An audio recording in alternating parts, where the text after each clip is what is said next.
Hi friends, welcome. This is Shivaji. Stop loss strictly maintain பண்ணுங்க. Stop loss இல்லாம ட்ரேடே போடாதீங்க. ஏன்னா ஸ்டாப் லாஸ் போடல அப்படின்னா உங்களுடைய சைக்காலஜி வந்து உங்களுடைய கண்ட்ரோலில் விட்டு தூரம் போயிடும். ஸோ ஸ்டாப் லாஸ் தான் ரொம்ப ரொம்ப இம்பார்ட்டன்ட். அதே சமயத்தில் உங்களுடைய டார்கெட் நீங்கள் என்ன செட் பண்ணுறீங்களோ அந்த செட் பண்ணுற டார்கெட் கம்ப்ளீட்டாக ரீச் ஆகிறவங்கள ப்ரைஸ் ஹோல்ட் பண்ணுங்கள். உங்களுடைய பிளான் என்னவாக இருக்கணும்னா எவ்ரி செட்டப்புக்கு பின்னாடியும் அதனுடைய ஸ்டாப் லாஸ் லிமிட் எவ்வளோன்றதை ஃபஸ்ட்டு பிளான் பண்ணணும். ஓகே, இந்த ட்ரேடில் நமக்கு எவ்வளோ கிடைக்கும், எவ்வளோ வேணும் அப்படின்றதுக்குன்னா அந்த ட்ரேடில் நமக்கு எவ்வளோ லாஸ் ஆகும், அந்த ட்ரேட் லாஸிங் செட்டப் எவ்வளோ இருக்குது அப்படின்றத ஃபஸ்ட்டு டிசைட் பண்ணி அந்த ட்ரேடில் என்ட்ரு ஆகுங்க ஃப்ரெண்ட்ஸ். ஓகே ஃப்ரெண்ட்ஸ், வீடியோ போகிறதுக்கு முன்னாடி என்னோட சப்ஸ்கிரைபர்ஸ் வியூவர்ஸ் ஃப்ரெண்ட்ஸ் எல்லோருக்கும் நம்ம அந்த நன்றிகளை தெரிவிச்சுக்கிறேன். ஏன்னா உங்களுடைய சப்போர்ட் இல்லை அப்படின்னா கண்டிப்பாக நம்மளால் 25K சப்ஸ்கிரைபர்ஸ் ரீச் பண்ண முடியாது. So waiting for 25K subscribers. என்னென்ன 25K சப்ஸ்கிரைபர்ஸ்க்கு அப்புறம் உங்களுக்கு எல்லாம் தெரியும், ஒரு ஃப்ரீ வெபினார் அரேஞ்ச் பண்ணியிருக்கேன். ஸோ எல்லோரும் அதில் வந்து கனெக்ட் பண்ணலாம். ஓகே சரி, இந்த வீடியோவில் நம்ம என்ன பார்க்க போகிறோம் அப்படின்னா, சார் எனக்கு லாஸ் ரொம்ப அதிகமாகிடுச்சு, அதை எப்படி நம்ம ரிகவர் பண்ணணும், எனக்கு ரொம்ப பெரிய லாஸ் ஆகிடுச்சு. இப்போ மேபி என்னுடைய வாட்ஸ்அப்பில் பார்த்தீங்கன்னா வாய்ஸ் ரெக்கார்ட் நிறைய கிளிப்பிங் வந்திருக்கும். இப்போ லாஸ்ட் டைம் வந்து இந்த சம்மந்தப்பட்ட வீடியோ நான் வந்து போட்டிருந்தேன். அதுக்கு வந்து ஒரு சிலர் வந்து எதிர்ப்பு தெரிவித்தாங்க. சார் நான் என்னுடைய கஷ்டத்தை உங்கள் கூட நான் ஷேர் பண்ணிக்கிட்டேன் ஆஸ் ஏ ஃப்ரெண்ட்லியாக, நீங்கள் என்னடானா அதை யூடியூப்பில் போட்டுட்டீங்க, அதனால் எனக்கு ரொம்ப மனசு கஷ்டமாக இருக்குது சார் அப்படின்னாங்க. சரி, அதனால் வந்து அந்த வாய்ஸ் கிளிப்பில் கம்ப்ளீட்டாக கேன்சல் பண்ணிவிட்டேன். ஏன்னா வந்து ஒருத்தர் 2 பேர் அப்படின்னா என்ன சொல்கிறது, அது கணக்கே இல்லை. அவ்வளோ பேர் வந்து வாய்ஸ் கிளிப் பண்ணியிருக்காங்க. ஸோ எல்லாருடைய வாய்ஸ் கிளிப்பை நான் போட்டேன் அப்படின்னா அவங்கள இன்சல்ட் பண்ணுற மாதிரி அவங்க நினச்சிக்கிறாங்க. ஆக்சுவலாக அப்படி கிடையாது. இப்போது அவங்க வாய்ஸ் கிளிப் அனுப்புகிறாங்கன்னா அவங்களுக்கு மட்டும் அந்த வருத்தம் நடக்கலை, எல்லாருக்கும் அந்த பிரச்சனை ஃபேஸ் பண்ணிட்டு தான் இருக்காங்க. ஆல்மோஸ்ட் இந்த ஷேர் மார்க்கெட்டில் முக்கால்வாசி பேர் வந்து வெளியே வர்றதுக்கு எப்படி தெரியாமல் தான் திணறிட்டு இருக்காங்க. இது வந்து ரொம்ப ஒரு வருத்தமான விஷயம். என்னென்னா யார் சொல்கிறதையும் வந்து கேட்குற நிலைமையில் அவங்க இருக்க மாட்டாங்க. அதாவது அவங்களுக்கு சாதகமாக யார் பேசுனாங்களோ அவங்களுக்கு தான் பிடிக்கும். இப்போ ஒருத்தர் லாஸ் ஆகிட்டு இருக்காங்கன்னா உன்னோட லாஸ் நான் ரிகவர் பண்ணி கொடுக்குறேன், ஜஸ்ட் இதை பண்ணு அதை பண்ணு அப்படின்னு சொன்னால் அவங்களுக்கு பிடிக்கும் அவங்களுக்கு. ஏன்னா அவங்களுடைய லாஸை ரிகவர் பண்ணி தராங்களே அப்படின்னு அர்த்தம்.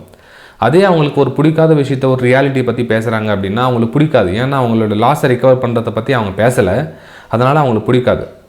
ஓகேங்களா? ஸோ மார்க்கெட்டை யதார்த்தத்தை புரிஞ்சுங்க, அதுக்கேற்ற மாதிரி நீங்கள் உங்களுடைய நெக்ஸ்ட் ஸ்டெப்பை நீங்கள் மூவ் பண்ணிக்கலாம். ஓகேங்களா? இதுக்கு என்னையே நான் எக்ஸாம்பிளாக நான் சொல்கிறேன். அதாவது 2007 2012 இந்த ஸ்டோரி உங்களுக்கு எல்லாருக்கும் தெரியும், நம்ம பழைய சப்ஸ்கிரைபர்ஸ்க்கு தெரியும், புது சப்ஸ்கிரைபர்ஸ்க்கு தெரியணுன்றதுக்காக இந்த வீடியோ நான் போடுறேன் உங்களுக்கு. 2007 2012 2013 வரலும் என்ன ஃபேஸ் பண்ணிட்டு இருந்தேன். மேபி அந்த ஜோனில் நீங்கள் நிறைய பேர் இருக்கலாம், இன்றைக்கி அந்த ஜோனில் நிறைய பேர் இருக்கலாம். அதனால் நீங்களும் அந்த விஷயத்தில் இருந்தீங்கன்னா கொஞ்சம் வெளியே வரத்துக்கு இந்த வீடியோ ரொம்ப யூஸ்ஃபுல்லாக இருக்கும். ஓகேங்களா? ஓகே, நான் என்னுடைய ஸ்டோரி உங்கள் கூட சொல்லிடுறேன். நான் என்னென்ன நடந்துச்சு அப்படின்னு உங்களுக்கு எந்த ஜோனில் எப்படி இருக்கீங்கன்னு அது உங்களுக்கு ஏற்ற மாதிரி நீங்கள் எடுத்துக்கலாம் தான். ஃப்ரெண்ட்ஸ், நான் வந்து 2007 தான் வந்து நான் அடி எடுத்து வைக்கிறேன் ஷேர் மார்க்கெட்டுக்கு. ஆஸ் யூஷுவல் எல்லோரும் போல் நான் வந்து அப்போவும் வந்து ஆப்ஷனில் தான் உள்ளே வரேன். அதாவது எடுத்த உடனே வந்து ஆப்ஷன் ட்ரேடிங் தான், அதுவும் பையிங் ட்ரேடிங். ஆப்ஷனில் வந்து பை அண்ட் செல் தான் வரேன். ஆக்சுவலாக வந்து அது பேர் ஆப்ஷன் அப்படின்ற விஷயம் தெரியாது எனக்கு. அது ஆப்ஷன்னா என்னென்னு தெரியாது, ஆனால் உள்ளே வந்துட்டேன். ஓகேங்களா? ஆப்ஷன் பையிங்கில் வந்தாச்சு, ட்ரேடிங்கும் எடுத்தாச்சு. மேபி ஸ்டார்டிங்கில் 5000 10,000 எல்லோரும் ஸ்டார்ட் பண்ணுற மாதிரி ஸ்மால் அமௌண்ட்டு தான் போட்டு ஸ்டார்ட் பண்ணுறேன். அந்த அமௌண்ட் வந்து ஸ்டார்டிங்கில் சம் லிட்டில் பிட் ப்ராஃபிட் வந்துடுது, சந்தோஷம் பயங்கரமான. அப்புறம் பெரிய கேபிட்டல் யூஸ் பண்ணுறேன், 50,000 1 lakh 2 lakh அப்படி யூஸ் பண்ண சொல்லும். அதுக்கப்புறம் ரியாலிட்டி மார்க்கெட் உண்மையான முகத்தை எனக்கு காமிக்குது. ஸோ அதனோட 2 lakhs 3 lakhs 5 lakhs அப்படியே கொஞ்சம் கொஞ்சமாக கரைஞ்சிட்டே இருக்குது. வருஷங்களும் போயிட்டு இருக்குது, அமௌண்ட்டு கரைஞ்சிட்டு இருக்குது, எனக்கு வயசு ஆகிட்டு இருக்குது, எனக்கு கான்ஃபிடன்ஸ் லெவலும் கொஞ்சம் கொஞ்சமாக ரெடியூஸ் ஆகிட்டு இருக்குது. நான் டிப்ரெஷனுக்கு ஆளாகிட்டு இருக்கேன். எப்போது இந்த 2007 2010. ஓகேங்களா? இந்த 3 வருஷத்தில் இவ்வளோலாம் நடக்குது. என்கிட்ட இருந்த அமௌண்ட் எல்லாம் போயிட்டே இருக்குது. என்ன சொல்லுது, முக்கால்வாசி அமௌண்ட் போயிடுச்சு. இந்த 3 வருஷத்தில் ஆப்ஷன் பையிங்கில் பண்ணிகிட்டு இருக்கேன். ஆப்ஷன் விஷயம் தெரியாது, திரும்ப பண்ணிக்கிட்டே இருக்கேன். அப்போது நான் என்ன நினைக்கிறேன் அப்படின்னா, சரி ஆப்ஷன் பையிங்கில் எனக்கு தெரிஞ்ச நான் பண்ண மிஸ்டேக்ஸ் சொல்கிறேன் உங்களுக்கு. அப்போ வந்து நான் பேங்க் நிஃப்டியில் ஆப்ஷனில் வந்து நான் பையிங் எடுக்கலை. அப்போ வந்து ஸ்டாக்ஸில் வந்து நான் பையிங் எடுத்தேன். அப்போது ஒரு ஸ்டாக்ஸ் ஆப்ஷன் பையிங் எடுத்தேன், கால் ஆப்ஷன் ஒரு 10 ரூபாய்க்கு எடுக்கிறேன் அப்படின்னா, ஸோ அந்த 10 ரூபாய் வந்து கொஞ்சம் கொஞ்சமாக விலை இறங்க சொல்லும். நான் என்ன பண்ணுறேன்னா, என்கிட்ட அமௌண்ட் இருந்தது அப்போது அதை வந்து ஆட் பண்ணி அதாவது குறைய 8 ரூபா வந்தோடனே திரும்ப எக்ஸ்ட்ரா லாட் ஆட் பண்ணுவேன். 6 ரூபா வந்து எக்ஸ்ட்ரா லாட் ஆட் பண்ணுவேன். 4 ரூபா வந்து எக்ஸ்ட்ரா லாட் ஆட் பண்ணி லாஸஸ் வந்து ரொம்ப பெருசாகிடுச்சு. அப்போது அப்போ வந்து ரொம்ப அதிகமான டிப்ரெஷனுக்கு உள்ளாயிட்டேன். ஸோ நமக்கு இந்த ட்ரேடிங் செட் ஆகாது, எடுத்து மூட்டை கட்டி மேலே வச்சிடலாம், நமக்கு வந்து போட முடிஞ்சிச்சு அவ்வளோதான் அப்படின்னு சொல்கிற மாதிரி சைட்டை மூட்டை கட்டி வச்சாச்சு. இருந்தாலும் எனக்கு உள்மனசு என்ன சொல்லுதுன்னா, அவ்வளோ பெரிய அமௌண்ட் நம்ம வந்து திரும்பவும் நம்மளால் லைஃப்பில் சம்பாதிக்க முடியாது. எவ்வளோன்னு கேட்கலாம் நீங்கள், ஓகேங்களா? எஸ், இவ்வளோ அமௌண்ட் தான் ஃப்ரெண்ட்ஸ். அந்த கிட்டத்தட்ட அவ்வளோ லாஸ் ஆனதப்போ அந்த டைமில் மிகப்பெரிய தொகை வந்து லாஸ் ஆகிடுச்சு. நம்ம எப்படி இவ்வளோ அமௌண்ட்டை ரிகவர் பண்ண முடியும்? ரொம்பவும், ஏன்னா அவ்வளோ வருஷம் சேர்த்து வச்ச காசு எப்படியோ நம்ம வந்து சேர்த்து வச்சிட்டோம், எல்லாமே போயிடுச்சு அப்படின்னா ஒரு என்ன சொல்கிறது, நம்ம கையில் இல்லாத மாதிரி ஆகிடும், ஓகேங்களா? ஸோ அந்த டைமில் பார்த்தீங்கன்னா நான் அணுகிற இடத்துல, சார் எனக்கு இவ்வளோ லாஸ் ஆகிடுச்சு, நான் வந்து ரிகவர் பண்ண முடியுமா? நான் வந்து வேறவங்கக்கிட்ட கேட்குறேன். அந்த 2010-11 வந்து வேறவங்கக்கிட்ட கேட்குறேன். கேட்க சொல்ல என்ன சொல்கிறாங்க அவங்கன்னா, நீங்கள் இன்னும் கொஞ்சம் அமௌண்ட் போடுங்க, நீங்கள் ஒரு 5 lakhs போடுங்க, உங்களோட லாஸ்லாம் ரிகவர் பண்ணிடலாம் அப்படின்னு சொல்கிறாங்க, ஓகேங்களா? இன்னொருத்தர் என்ன சொல்கிறாங்கன்னா, அறிவுரை சொல்கிறவங்க, அட்வைஸ் பண்ணுறவங்க, நீங்கள் அப்படி பண்ணியிருக்கக்கூடாது, இப்படி பண்ணியிருக்கக்கூடாது, அப்படி செஞ்சுருக்கலாம். அதாவது நடந்து முடிஞ்சிச்சு, லாஸ் எல்லாருக்கும் தெரியும், இனிமேல் சொல்லி பேசி எந்த பிரயோஜனமும் கிடையாது, வரப்போகிறது கிடையாது அந்த அமௌண்ட்டு. சரி, இனிமேல் அந்த பேசி எந்த பிரயோஜனம் இல்லை, ஓகேங்களா? ஆனால் அவங்க அட்வைஸ் பண்ணுறவங்க நிறைய பேர் இருந்தாங்க. இப்படி பண்ணியிருக்கக்கூடாது, நீங்கள் ஸ்டாப் லாஸ் போட்டிருக்கணும், ஸ்டாப் லாஸ் போடாமல் ட்ரேட் பண்ண தப்பாயிடுச்சு, இப்படி பண்ண ஹையஸ்ட் அமௌண்ட் நீங்கள் யூஸ் பண்ண தப்பாயிடுச்சு. அதாவது நம்ம என்னென்ன பண்ணியிருக்கக்கூடாதோ எல்லாம் வந்து அட்வைஸ் பண்ணுறதுக்கு ரெடியாக இருந்தாங்க. இப்போ இன்னொரு சிலர், வேறு சில டீம் என்ன பண்ணாங்க, ஒரு 5 லட்ச ரூபா ரெடி பண்ணிங்க, உங்களோட லாஸ்லாம் ரிகவர் பண்ணிடலாம் அப்படின்னு இன்னொரு சிலர். ஃப்ரெண்ட்ஸ், இந்த பாயிண்ட்லாம் ரொம்ப நல்லா உத்து கவனிச்சிங்க. வீடியோ பிடிச்சா மறக்காமல் லைக் பண்ணுங்கள், மேக்ஸிமம் லைக்ஸ் அதிகமாக இது பண்ணுங்கள், நிறைய பேருக்கு ஷேர் பண்ணுங்கள், போய் சேரட்டும் அந்த வீடியோ, ஓகே? சரி, இந்த டைமில் பார்த்தீங்கன்னா எல்லாரும் வந்து நம்மளை டார்கெட் வச்சே வந்து நிறைய விஷயம் இப்போ பேசிட்டு இருந்தாங்க. ஒன்று, நம்மளை வச்சு இன்னும் நம்மக்கிட்ட இருக்கிற பணத்தை வந்து ஆட்டை போடுறதுக்கு ட்ரை பண்ணிட்டாங்க. இன்னும் சில புரோக்கர்ஸ் இருந்தாங்க. அதாவது நீங்கள் எதுவும் ஜஸ்ட் நீங்கள் டிமேட் அக்கௌண்ட் ஓப்பன் பண்ணுங்கள், உங்களுக்கு வந்து டிப்ஸ் கொடுக்குறோம், நாங்கள் உங்களுக்கு டெய்லி மெசேஜ் வந்துடும், இதுக்கு மேலே கால் பை அப்படிலாம் வந்து உங்களுக்கு வந்துகிட்டே இருக்கும் நோட்டிஃபிகேஷனில், ஜஸ்ட் நீங்கள் அதை பார்த்து நீங்கள் பண்ணாவே நீங்கள் ப்ராஃபிட் பண்ணிடலாம் அப்படின்னு இன்னொருத்தர், ஓகேங்களா? இந்த 3 பேரும் பார்த்தீங்கன்னா, ஒன்று அக்கௌண்ட் ஹேண்ட்லிங் பண்ண 5 லட்சம் ரெடி பண்ணிங்க, நான் உங்களுக்கு லாஸாக ரிகவர் பண்ணி தரேன் அப்படின்றவங்க ஒருத்தர். இன்னொருத்தர் அட்வைஸ் பண்ணுங்க, நீங்கள் அப்படி பண்ணிடக்கூடாது, இப்படி பண்ணிடக்கூடாதுன்றவங்க இன்னொருத்தர். பார்த்தீங்கன்னா டேரெக்டாக இப்போ ஆன்லைனில், இப்போ வந்து ஆன்லைனில், அப்போலாம் வந்து டேரெக்டாக ப்ரோக்கர்ஸ் என்ன பண்ணாங்க, உங்களுக்கு நான் வந்து லாஸ்லாம் ரிகவர் பண்ணி கொடுக்குறேன், டிப்ஸ் கொடுக்குறேன், கால்ஸ் கொடுக்குறேன், ஜஸ்ட் நீங்கள் என்னுடைய அக்கௌண்ட்டை மட்டும் ஓப்பன் பண்ணுங்கள், அதை பார்த்து நீங்கள் ட்ரேட் பண்ணிகிட்டே இருங்க, உங்களுக்கு லாஸ்லாம் ரிகவர் ஆகிடும் அப்படின்னாங்க, ஓகேங்களா? பாருங்கள் ஃப்ரெண்ட்ஸ், இந்த மாதிரி ஜோனில் ஆக்சுவலாக நான் வந்து அந்த டைம் மாட்டலை. நான் என்ன யோசிக்க, ஆல்ரெடி என் கையிலேருந்து பணம் போயிடுச்சு. ஸோ இவங்களை நம்பலாம் வேலைக்கு ஆக போகிறதில்ல, இவங்களை நம்ம வேலைக்கு ஆக போகிறதில்ல, இவங்களை நம்ம வேலைக்கு ஆக போகிறதில்ல. சரி, எங்கே போச்சு அப்படின்னு சொல்லிட்டு அதுக்கப்புறம் தான் வந்து நான் லேர்னிங்கில் வந்து கான்சன்ட்ரேஷன் பண்ணேன். சரி, கற்றுக்கலான்ற ஒரு முயற்சியை வந்து 2010 தான் வந்து டிசைட் பண்ணேன். நான் 2010 தான் வந்து கற்றுக்கணுன்ற விஷயம் இருக்குது மார்க்கெட்டில். ஏன்னா வந்து நான் மற்றவங்களை சம்பாதிக்கிறது தான் பார்த்துட்டு இருக்கேன் தவிர, அவங்க எப்படி சம்பாதிக்கிறாங்க, என்ன சம்பாதிக்கிறாங்கன்னு தெரியாது. ஒரு அதுவரையில எனக்கு கேம்பிளிங், சும்மா இது வேஸ்ட், இதெல்லாம் மார்க்கெட்டில் சூதாட்டம், சும்மா நம்மளாலாம் சம்பாதிக்க முடியாது, அதெல்லாம் பெரிய பெரிய பணக்காரங்க தான் சம்பாதிக்க முடியும் அப்படின்னு நினச்சது ஒரு தாட்ஸ் இருந்தது அப்போது. ஏன்னா அந்த 35 லட்சம் வந்து பெரிய அமௌண்ட் இல்லைங்களா? அது ஆக்சுவலாக அந்த பெரிய அமௌண்ட்டுன்றது அதுக்கப்புறம் 8வது விட்டதுக்கப்புறம் தெரியும். முன்னாடின்றது வந்து அதோட பெரிய கோடிக்கணக்கில் என்னோட திங்கிங் இருந்து அவ்வளோதான் எல்லாம் சம்பாதிக்க முடியும் போல் தருது அப்படின்னு, ஓகேங்களா? அதுக்கப்புறம் சரி, எஜுகேஷனில் ஃபோக்கஸ் பண்ணலான்றது விட்டது. 2010 2012 2 வருஷம் கம்ப்ளீட்டாக வந்து சரி கற்றுட்டு என்ன தான் இருக்குதுன்னு பார்த்துலாம். நமக்கு போன பணம் வருதோ இல்லையோ தெரியாது எனக்கு, ஓகேங்களா? நான் டிசைட் பண்ணது, அது போன பணம் வருதோ இல்லையோ தெரியாது. சரி, மார்க்கெட்டில் என்ன தான் இருக்குது தெரிஞ்சிக்கலாமே, ஓகேங்களா? தெரிஞ்சிக்கலாம் அப்படின்றது என்னென்னா side extra source of income வந்து எனக்கு தேவைப்படுச்சு. ஏன்னா இப்போ 2 வருஷம் நான் வந்து கற்றுக்கு போயிட்டேன் அப்படின்னா எனக்கு ஃபேமிலி ரன் பண்ணுறதுக்கு பணம் வேணும். ஸோ அதுக்கு எக்ஸ்ட்ரா வேறு என்ன வேலை செட் பண்ணிக்கலாம் அப்படின்னு சொல்லிட்டு ஒரு மொபைல் பிஸ்னஸ் ஸ்டார்ட் பண்ணது. ஓகே, அது உங்களுக்கு எல்லாருக்கும் தெரியும், மொபைல் சேல்ஸ் அண்ட் சர்வீஸ்.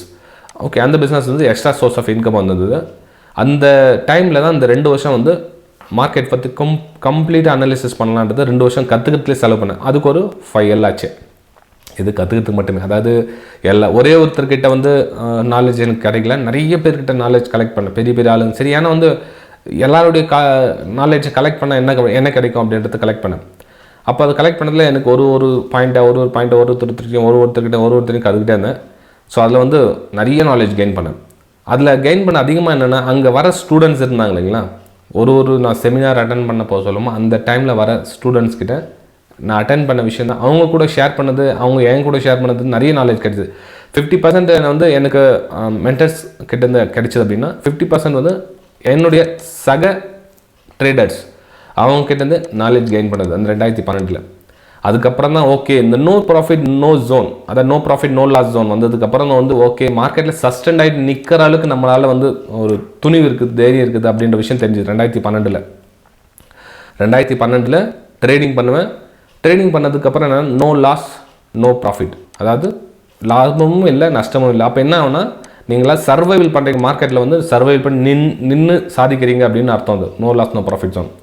அதுக்கப்புறம் வந்து லிட்டில் ப்ராஃபிட் ஜோன், அதாவது ஒரு மாதம் ஃபுல்லாக கஷ்டப்படுவேன், ஒரு 2% 3% ப்ராஃபிட் வரும் மாதம் கடைசியில். 2-3% ரொம்ப கஷ்டப்பட்டு 2% 3% 2012 எண்டில். அதுக்கப்புறம் தான் ஸ்லோ வந்து இப்போ கூட பார்த்தீங்கன்னா அதிகமான என்னுடைய எதிர்பார்ப்பு இருக்காது. 100% 90 டபுள் ட்ரிபிள் அப்படிலாம் கிடையாது ஃப்ரெண்ட்ஸ். இப்போ பார்த்தீங்கன்னா கிட்டத்தட்ட 20% எனாஃப். அதுக்கு மேலே என்னுடைய எக்ஸ்பிரேஷன் இருக்குதுல வந்துச்சுன்னா அவ்வளோதான் முடிஞ்சுது. ஏன்னா மாதத்துக்கு ஒரு ட்ரேட் 2 ட்ரேட் தான். அதுக்கு உண்டான பெனிஃபிட் வந்து 20% கிடைக்குது அப்படின்னா எனாஃப் போதும். ஓகேங்களா? ஸோ இதை வந்து நான் அந்த டைமில் எடுத்துக்கிட்ட விஷயம். ஏன்னா இந்த விஷயம் ஏன் அவங்க கூட ஷேர் பண்ணுறேன்னா, எக்ஸ்பெக்டேஷன் வந்து கம்மி பண்ணுங்கள். ஏன்னா வந்து நீங்கள் போட்ட பணம் மேபி சிஆர் கணக்கில் இருக்கலாம், இல்லை லட்சக்கணக்கில் இருக்கலாம், இல்லை 1000 கணக்கில் இருக்கலாம், எவ்வளோ எனக்கு தெரியாது. ஆனால் வாய்ஸ் கிளிப்ஸ் பார்த்தீங்கன்னா நிறைய பேர் பெரிய பெரிய அமௌண்ட் தான் விட்டுருக்காங்க. 1000 கணக்கில் விட்டவங்க யாரும் வாய்ஸ் கிளிப் பண்ணல. எனக்கு சிஆர் கணக்கிலையும் லட்சக்கணக்கில் விட்டவங்க தான் அதிகமான வாய்ஸ் கிளிப் பண்ணியிருக்காங்க. ஸோ என்ன பண்ண முடியும் அப்படின்னா, இப்போதைக்கு நீங்கள் அக்கௌண்ட் ஹேண்ட்லிங் கிட்ட உங்களுடைய பணத்தை கொடுக்காதீங்க. அதே மாதிரி இந்த டிப்ஸ் கால்ஸ் கொடுக்குறேன், ஜஸ்ட் நீங்கள் டிமெட் அக்கௌண்ட் மட்டும் ஓப்பன் பண்ணுங்கள், நான் சொல்கிறத மட்டும் பண்ணுங்கள் அப்படின்றவங்களையும் நம்பாதீங்க. ஏன்னா உங்களுக்காக பணம் சம்பாதிச்சு கொடுக்கறதுக்காக அவங்க பிறக்கல அந்த உலகத்தில். ஃபஸ்ட்டு அதை புரிஞ்சுங்க. ஏன்னா பணம் வந்து அவன் சம்பாதிக்கிறதுக்கு 1008 கஷ்டம் இருக்குது. இதில் உங்களோட லாஸ்லாம் நான் ரிகவர் பண்ணி கொடுக்குறேன் அப்படின்றதுலாம் வந்து சும்மா வேலைக்கு ஆகாது. அதே மாதிரி இந்த அட்வைஸ் பண்ணுவாங்க, இப்படி பண்ணிடக்கூடாது, அப்படி பண்ணிடக்கூடாது, இப்படி பண்ணியிருக்கலாம், அப்படி வந்திருக்கலான்னு. அதெல்லாம் ஒன்றும் யூஸ், அது என்ன சொல்கிறது, நீங்கள் கேட்டுங்க. நான் கேட்காதீங்கன்னு சொல்லலை, கேட்டுங்க. கேட்டுட்டு சரி என்ன பண்ணலாம்ப்பா, பிளான் என்ன பண்ணலான்னு கேளுங்க. என்கிட்ட பணம் கிடையாது, பணம் இல்லாமல் என்ன பண்ணலாம் அப்படின்னு கேளுங்க. ஒருவேளை நீங்கள் என்னையே கேட்டீங்க அப்படின்னா கூட ஃபஸ்ட் என்னென்னா உங்களுடைய எஜுகேஷன் மேலே ஃபோக்கஸ் கொடுங்க. யாருன்னா உங்களுக்கு முழுசாக கற்றுக்கணுன்னு ஒரு விருப்பப்பட்டீங்கன்னா உங்களுக்கு யார் சொல்லி யூடியூப்பில் இப்போ பார்த்தீங்கன்னா நிறைய யூடியூப்பில் பார்த்தீங்கன்னா உங்களுக்கு என்ன எக்கச்சக்கமான சேனல் இருக்குது. பாருங்கள், அவங்க சொல்கிறது உங்களுக்கு புரியுதா, அண்டர்ஸ்டாண்ட் பண்ணுங்கள். அவங்க சொல்கிற விஷயம் உங்களுக்கு அண்டர்ஸ்டாண்ட் ஆகுதா, உங்களுக்கு கம்யூனிகேஷன் அவங்களுக்கு ஒத்து போகுதா. ஒரு மாதம் 2 மாதம், ஒரு வாரம் 10 நாள் 20 நாள் பாருங்கள். உங்களுக்கு கம்யூனிகேஷன் ஒத்து போச்சு அப்படின்னா அவங்க கூட நீங்கள் ட்ராவல் பண்ணுங்கள். இப்போ என்னுடைய ஃபார் எக்ஸாம்பிள் சொல்கிறேன்னே, இப்போ என்னுடைய வெபினார் கூட அட்டென்ட் பண்ணுறாங்க அப்படின்னா ஸ்டூடெண்ட்ஸ் இப்போ ஒரு சில வந்து 1 வாரம் பார்ப்பாங்க, 1 மாதம் பார்ப்பாங்க, 6 மாதம் பார்ப்பாங்க, 1 வருஷம் பார்ப்பாங்க, 2 வருஷம் பார்த்துட்டு கூட வரவங்க இருக்காங்க. ஓகேங்களா? ஸோ வெபினார் அட்டென்ட் பண்ண என்னுடைய லைஃப் டைம் வந்து ஜர்னி அவங்க கூட. இப்போ வந்து 45 டேஸ் கிளாஸ் எடுக்கிறேன் அப்படின்னா 45 டேஸ் வந்து முடியறது கிடையாது. 45 டேஸ் எடுவேன். என்னுடைய கண்டென்ட் எல்லாம் அவங்களுக்கு போய் சேர்றதுக்கு அவ்வளோ நாள் ஆகிடும். அந்த 45 டேஸ்க்கு அப்புறம் வந்து அவங்களுக்கு கண்டினியூவாக வந்து லைஃப் டைம் சப்போர்ட் இருக்கும். நான் சொல்கிற ஹோம்ஒர்க்கை ரெகுலராக ஃபாலோ பண்ணிவிட்டு, இப்போ என்னுடைய பிரைம் டெலிகிராம் சேனல் பார்த்தீங்கன்னா உங்களுக்கு தெரியும், இது வந்து லைஃப் டைம் சப்போர்ட் இருக்குது அவங்களுக்கு. ஓகேங்களா? இது பாருங்கள், இது வந்து என்னுடைய பிரைம் டெலிகிராம் சேனல். ஓகேங்களா? ஸோ லைவ் மார்க்கெட்டில் என் வியூஸ் வந்து அவங்களுக்கு ஷேர் பண்ணிட்டு இருப்பேன். இந்த இடத்துல வந்து பிரேக் டவுன் ஆகுது. ஏன் பிரேக் டவுன் ஆகுது விஷயம் அவங்களுக்கு தெரியும். ஓகே, இது வந்து பிரைம் டெலிகிராம் சேனல் வந்து இந்த இடத்துல பிரேக் டவுன் ஆகுது. ஏன் பிரேக் டவுன் ஆகுது, எது வரலும் ப்ரைஸ் மூவ் ஆகும், ஏன் மூவ் ஆகுது, எதுக்கு மூவ் ஆகுது அப்படின்றத இதை எனக்கு அவங்களுக்கு ஷேர் பண்ண சொல்லுவேன். நான் அவங்களுக்கு சொல்லி கொடுத்துட்டதுக்கப்புறமா ப்ரைஸ் எது வரலும் மேலே மூவ் ஆகும், பர்டிகுலர் பாயிண்டில் வந்து மூவ் ஆகுமா, இந்த இடத்துல ப்ரைஸ் வருமா, எது வரலும் ப்ரைஸ் மூவ் ஆகிறதுக்கு சான்ஸ் இருக்குது. ஓகேங்களா? இப்போது ப்ரைஸ் வந்து முன்னாடியே நம்ம லெவல் கொடுக்குறோம் அப்படின்னா அந்த லெவல் வந்து ஏன் ப்ரைஸ் வருது, எதுக்கு ப்ரைஸ் வருது, எப்படி நம்ம ஸ்டாப் லாஸ் பண்ணணும், எந்த இடத்துல டார்கெட் கொடுக்கணும் அப்படின்றத ப்ராக்டிஸ் எவ்ரி ப்ராக்டிஸ் மூலியமாக தான் கொண்டு போகணுமே தவிர ஒரே அடியில் நம்ம கொண்டு போக முடியாது. ஓகேங்களா? இது வந்து என்னுடைய வெபினார் டீட்டெயில்ஸ். அதே மாதிரி நீங்கள் உங்களுக்கு பிடிச்ச வெபினார் எப்படி இருக்கும், எந்த மாதிரி இருக்கும், கிளாஸ் உங்களுக்கு பிடிச்ச மாதிரி இருக்குமா, ஃபீஸ் உங்களுக்கு செட் ஆகுமா, உங்களுக்கு கம்யூனிகேஷன் செட் ஆகுமா அப்படின்னு தெரிஞ்சுக்க. என்னோடய ஃபீஸ் டீட்டெயில்ஸ் பார்த்தீங்கன்னா வாட்ஸ்அப் மூலமாக கேட்டு தெரிஞ்சுக்கலாம். எவ்வளோ உங்களுக்கு வாட்ஸ்அப் நம்பர் கொடுத்துருக்கோம் பாருங்கள், எப்படி நடக்கும் என்ன எனக்கு எல்லாம் கம்ப்ளீட் டீட்டெயில்ஸ் எல்லாம் அந்த டிஸ்கிரிப்ஷனில் கொடுத்துருக்கோம் பாருங்கள், வெபினார் டீட்டெயில்ஸ் அப்படின்னு கொடுத்துருப்பேன். ஓகேங்களா? ஸோ நீங்கள் பார்த்துட்டு அதுக்கப்புறம் நீங்கள் கான்டாக்ட் பண்ணி தெரிஞ்சுக்கலாம். ஒரு வேளை நீங்கள் வேறு யாருக்கு தான் கலந்துக்கணும் கேட்கணும், வேறு கூகுளில் போய்ட்டு 3rd person கேட்கணும் அப்படின்னா அவங்கக்கிட்ட ஃபஸ்ட்டு கம்யூனிகேஷன் வச்சுங்க. அவங்களோட யூடியூப் சேனல் பாருங்கள், கொஞ்ச நாள் பாருங்கள், உங்களுக்கு மேட்ச் ஆகுதுன்னு பாருங்கள். அதுக்கப்புறம் நீங்கள் அவங்கக்கிட்ட எடுத்துக்கலாம். ஓகேங்களா? ஸோ லாஸ் ரிகவர் அப்படின்றது வந்து இன்ஸ்டண்ட்டாக ஆகாத விஷயம். இப்போ மேபி நீங்கள் ஒரு வருஷத்தில் நீங்கள் லாஸ் பண்ண அமௌண்ட் ஒரு 50 lakhs லாஸ் பண்ணிட்டு இருந்தீங்க எக்ஸாம்பிள். இப்போ எனக்கு அந்த லாஸ்லாம் ரிகவர் பண்ணிவிடணும் சார் எனக்கு அடுத்த 1 வருஷத்தில் 2 வருஷத்துலன்னா சான்ஸே கிடையாது. போன அமௌண்ட்டு போனது தான், திரும்ப வராது. ஓகேங்களா? ஸோ நீங்கள் எஜுகேஷனில் கற்றுக்கிட்டு எந்த அளவுக்கு உங்களுடைய முயற்சி எஃபர்ட் கொடுக்குறீங்களோ அதை பொறுத்து தான் உங்களுடைய லாஸ் ரிகவர் ஆகுமா, எத்தனை நாளில் ரிகவர் ஆகும், எவ்வளோ வருஷத்தில் ரிகவர் ஆகுன்றத நீங்கள் தான் டிசைட் பண்ணுமே தவிர நீங்கள் அடுத்தவங்க கிட்ட கேட்டிருக்க முடியாது. என்னோடய லாஸ் நான் ரிகவர் பண்ண முடியுமா முடியாதா அப்படின்னு. ஒருத்தர் ஆமான்னு சொல்லுவாங்க, ஒருத்தர் முடியும்னுவாங்க, ஒருத்தர் முடியாதுன்னுவாங்க, ஒருத்தர் என்ன வேணால் காரணம் சொல்லி போடலாம். ஆனால் உங்களால் முடியுமா முடியாதுன்றதை நீங்கள் தான் டிசைட் பண்ணணும். அதுக்கு என்ன பண்ணணும்னா உங்களுக்கு நாலேஜ் தெரியணும். மார்க்கெட் பற்றி கம்ப்ளீட் நாலேஜ் உங்களுக்கு தெரிஞ்சால் மட்டும்தான் உங்களுக்கு லாஸ் ரிகவர் பண்ண முடியுமா முடியாதுன்னு தான் டிசைட் எடுக்க முடியும். ஃப்ரெண்ட்ஸ், வீடியோ பிடிச்சா மறக்காமல் லைக் பண்ணுங்கள், சப்ஸ்கிரைப் பண்ணுங்கள், ஷேர் பண்ணுங்கள். நிறைய பேருக்கு ஷேர் பண்ணுங்கள். ஏன்னா இந்த விஷயம் தெரியாமல் ட்ரேட் பண்ணிகிட்டு இருக்க, லாஸ் பண்ணிகிட்டு இருக்க நிறைய ட்ரேடர்ஸ்க்கும் சரி, இனிமேல் லாஸ் பண்ண போகிற ட்ரேடர்ஸ்க்கும் சரி இந்த யூஸ்ஃபுல்லாக இருக்கும். ஓகே, ஏன்னா ஏற்கனவே லாஸ் பண்ணிவிட்டு ஆயிடுச்சு, முடிஞ்சிச்சு, நம்ம கதை முடிஞ்சிச்சு. இனிமேல் அடுத்தவங்க இந்த மாதிரி தப்பை பண்ணாமல் இருக்கணும். ஏன்னா ஆல்ரெடி ஒரு 10 லட்சம் லாஸ் பண்ணிட்டாங்க வச்சுக்கோங்களேன். இப்போ அடுத்த புதுசாக வரவங்க என்ன பண்ணுவாங்க, இனிமேல் ஒரு 3 லட்சம் போடுபா, அந்த 10 லட்சம் லாஸ் ரிகவர் பண்ணுறாங்கன்னு சொல்கிறவங்க அதிகமான பேர் இருப்போம். ஓகே, அந்த லாஸை மேலும் அதிகப்படுத்தாமல் இருக்கிறதுக்கு இந்த வீடியோ நிறைய பேருக்கு ஷேர் பண்ணுங்கள். உங்களுடைய ஃபேஸ்புக்காக இருக்கட்டும், இன்ஸ்டாகிராமாக இருக்கட்டும், உங்களுடைய சோஷியல் மீடியா எதுவாக இருந்தாலும் ஷேர் பண்ணுங்கள் ஃப்ரெண்ட்ஸ். ஓகே, பாய்.